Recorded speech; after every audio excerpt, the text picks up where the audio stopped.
Bonjour.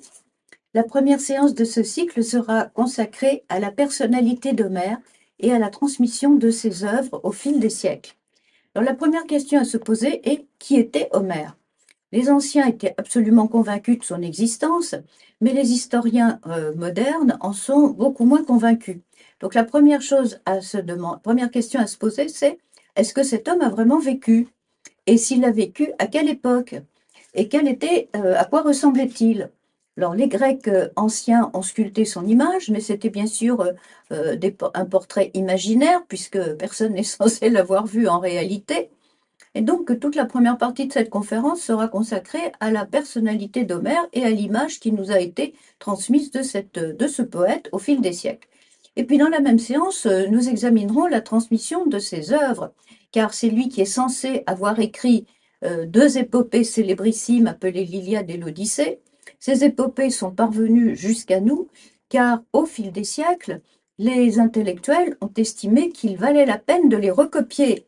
Donc, avant l'existence de l'imprimerie, ce sont des copistes qui ont inlassablement recopié ces œuvres et qui les ont, en général, enluminées.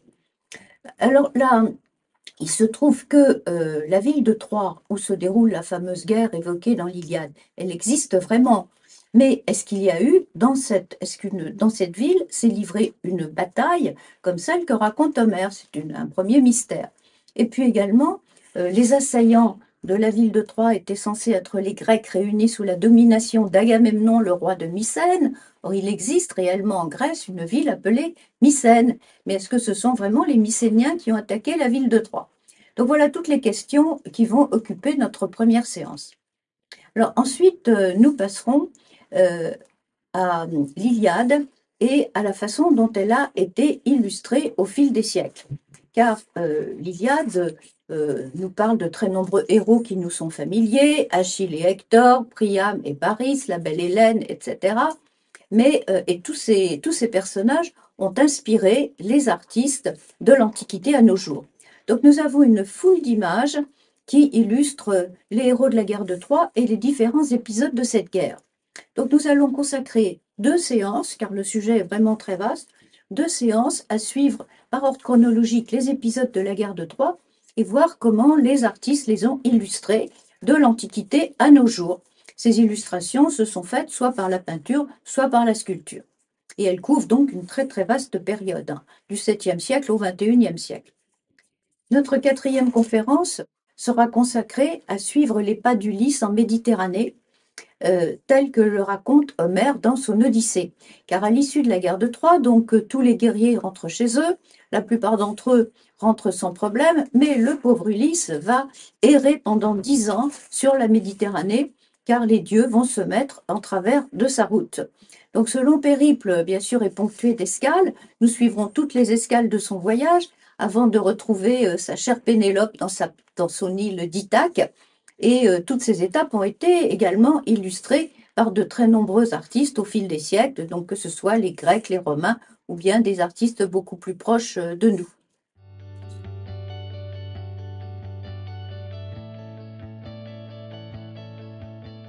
Alors, ce cycle permet d'une part d'explorer la mythologie avec tous ces personnages aux noms illustres et aux dieux qui les accompagnent dans leurs péripéties.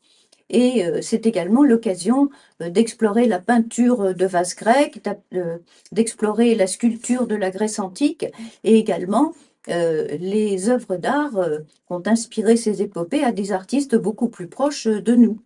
Et ce sont en tout cas des sujets qui sont incontournables dans notre civilisation occidentale, puisque l'Iliade et l'Odyssée sont considérés comme les plus anciens chefs-d'œuvre de la littérature mondiale et comme l'un des fondements de notre culture occidentale.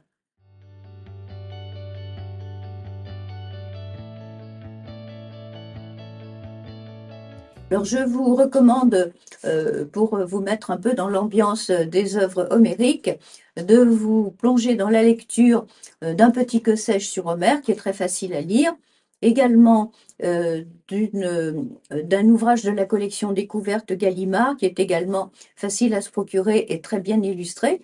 Et si vous voulez aller un peu plus loin, il y a le catalogue d'une exposition qui a eu lieu en 2019 au Louvre de Lens.